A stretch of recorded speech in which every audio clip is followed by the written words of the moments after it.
NHL regular season recap night 77, spending the holidays in a family member's house, so trying to keep the volume down a bit tonight, so apologies in advance for that.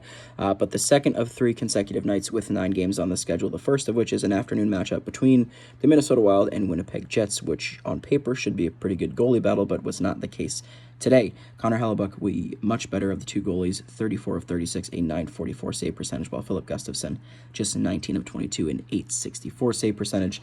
The Jets score the first 3 in this one. It's Iafallo, Niederreiter, and a second from Niederreiter in the second period before Ryan Hartman scores to make it a 3-1 game. Matt Boldy does make it 1 goal separation just 20 seconds into the third, but Johnson Fjallby scores a few minutes after that to create that 2-goal separation where we would stick at the 4-2 final for the Jets. The Columbus Blue Jackets taking on the Buffalo Sabres on the second half of a back-to-back after their big win against the Leafs last night. They do get a point out of this one, but they don't end up getting their second consecutive win. They fall to the Sabres in overtime. In the first period, Damon Severson opens things up before Jack Quinn and Adam Fantilli both score in the second to make it 2-1 Blue Jackets headed to the third, where Casey Middlestat scores just a little bit past halfway through the period. And then in the overtime, just a minute and 20 seconds in, it is Jeff Skinner who seals the deal for Buffalo. UPL was not great in this one, stopping just 18 of 20, while Daniil Tarasov, was very busy, stopping 39 of 42. Definitely deserved the win in this one, but just not quite enough from his team to get the W. It's a 3-2 OT final for Buffalo. The Florida Panthers taking on the Montreal Canadiens in what could have been looked at as a bit of a trap game. The Panthers' last 3 opponents were their previous Stanley Cup matchup, the Tampa Bay Lightning, and then the New York Rangers. 3 very strong teams. They win all 3 of those games. Wouldn't have shocked me if they took the Canadiens lightly, but they get the job done here as well. It's a 4-1 victory for the Cats. Anthony Stolar's very good, stopping 18 of just the 19 shots he faced, while Jake Allen stops 22 of 25. Eetu Luostarinen, a second from Luostarinen, 1 from Sam Bennett, and 1 from Verhaeghe are the 4 goal scorers for the Cats. For the Canadiens, it's just Cole Caulfield with his 9th of the year. Again, a really solid all-around effort from the Panthers, who continue to roll over the month of December. The Leafs looking to bounce back from their rough game last night against Columbus, facing off against the Hurricanes on the second half of their back-to-back. They get some goaltending tonight, but have a bit more trouble scoring on Pyotr Kochetkov than they did on Elvis Merzlikins and Spencer Martin. It's a 3-2 final in regulation in favor of the Hurricanes.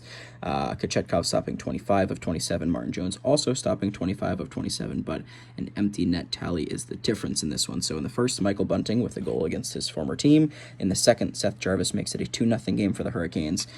Early on in the third, Tim Liljegren does make it 2-1, and that would be where the score stood for the majority of the remainder of the game, till Sebastian Aho scores the empty netter with 1 minute to play. And then with 10 seconds left in regulation, Nick Robertson makes it a 1-goal game once again, hence that matching goalie stat line I mentioned earlier. But again, just not quite enough here from the Leafs. Need a few goals from that Columbus game to get tallied onto this game. Of course, that can't happen, so it's a 3-2 final for Carolina. The St. Louis Blues taking on the Pittsburgh Penguins, and this one ended up being a pretty well-rounded game scoring-wise from both of these teams. Ends up being a 4-2 final in favor of the Penguins. Tristan Jarry going 25 for 27, while Joel Hofer goes 26 for 29. The Pens, of course, throw on an empty netter, that coming from Sidney Crosby with about 1 minute and 30 seconds to play. In the first, Drew O'Connor opens the scoring. In the second, Thomas ties it before Malkin once again makes it a 1-goal game. In the third, Jeff Carter makes it 3-1 before Kapanen scores about halfway through to cut that lead back to 1. And then, of course, we have that Crosby empty netter. Really didn't get to watch this game or any of the other games tonight, if I'm being totally honest, but a big win for the Penguins, who continue to try to climb the Metro, but despite a 17-13-4 record, they do sit in 7th. The New Jersey Devils taking on the Boston Bruins. I was supposed to go to this game, but tickets for nosebleeds were $350 a piece, so I passed on that opportunity. Nonetheless, it looked like a pretty entertaining game. The Bruins get the job done here, a 5-2 final for them. Nico Hischier and Luke Hughes scored the first 2 goals of the game. It looked pretty promising for the Devils, but of course, from there, it is all Boston. DeBrusk, Pastrnak with 2, and then Shattenkirk with 2 of his own make it that 5-2 final. Vitek Vanacek, once again, not great in this one, stopping just 26 of 31, while Linus Ullmark stops 31 of 33, the much better goalie in tonight's outing. The same struggle that the Devils have really had all year, while Boston continues to hold the strengths that they've had all year. Not a super surprising outcome, but you'd like to see at least another goal or 2 from New Jersey. Nonetheless, it's a 5-2 final for the Bruins, who keep that first spot in the Atlantic Division. The Rangers taking on the Tampa Bay Lightning in a pretty high-powered affair tonight.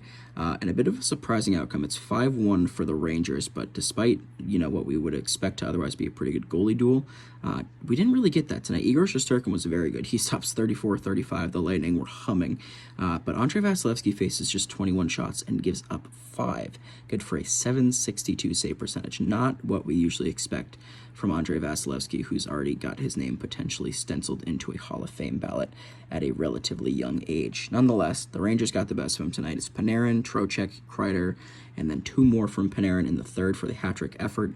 Nikita Kucherov with the lone goal for the Lightning, his 25th of the year. Pretty surprising stuff here. I mean, the Lightning deserved definitely a closer outcome than they got, but sometimes you just get goalied and your goalie, doesn't match that, and that's exactly what happened tonight. A 5-1 win for the Rangers and a big one over the Lightning. The Predators taking on the Washington Capitals, and the Preds looked pretty good in this one. They scored 2 in the first 7 minutes. Luke Evangelista from Tommy Novak and Dante Fabro, and then Roman Josi from Ryan O'Reilly and Gus Nyquist make it 2-0 early on, but just a few minutes after that, Melanchon scored his 3rd of the year for the Caps, making it a 2-1 game headed to the second, where Ovi would eventually tie it about 5 minutes to play in the second frame. And it looked like Ovi had scored again in the third, but lo and behold, that was apparently goalie interference. I'm not going to post the clip here because it's pretty, marginal at best, but I didn't think it was goalie interference. Of course, I'm a biased Capitals fan, but I don't know. Goalie interference is hard, apparently. Nonetheless, that goal gets washed out. How dare you remove a goal from Ovi's record chase? We head to overtime, nothing going in the overtime, and then in the shootout, Kuzi gets stopped, which means the Capitals lose, and that's, of course, exactly what happens. Gus Nyquist and Ryan O'Reilly both score, while Kuznetsov and Ovechkin get stopped. It's a 3-2 overtime victory for the Preds and Yaroslav Askarov's first NHL victory. Final game of the night, the LA Kings taking on the Edmonton Oilers, and it looked good for the Kings early. Both Kevin Fiala and Adrian Kempe score in the first, making it 2-0, but in the second, it's the McDavid show. He scores on the power play from Bouchard and Nuge, and then Draisaitl scores on the power play about 10 minutes later, also assisted by McDavid, making it 2-2, where we would head all the way through the third scoreless. We go through a pretty exciting overtime that had no goals as well. A couple potential calls that didn't get made that the Kings might have wanted to see, but it is what it is. We head to a shootout, and who but Connor McDavid continues to score, but the shooters go 4 for 4 through the first 2 rounds. In the third round, we finally get the first 2 saves. Anze Kopitar gets stopped in the fourth, and then Derek Ryan, of all people, scores the game-winning shootout goal for the Oilers. They've won their 4th in a row. They're continuing to try to climb through this Pacific Division, now 16-15-1, while the Kings fall to just 28-4, good for 3rd in the Pacific. That's it for NHL regular season recap of night 77. We'll talk to you guys tomorrow for another set of 9 games before the Winter Classic on Monday.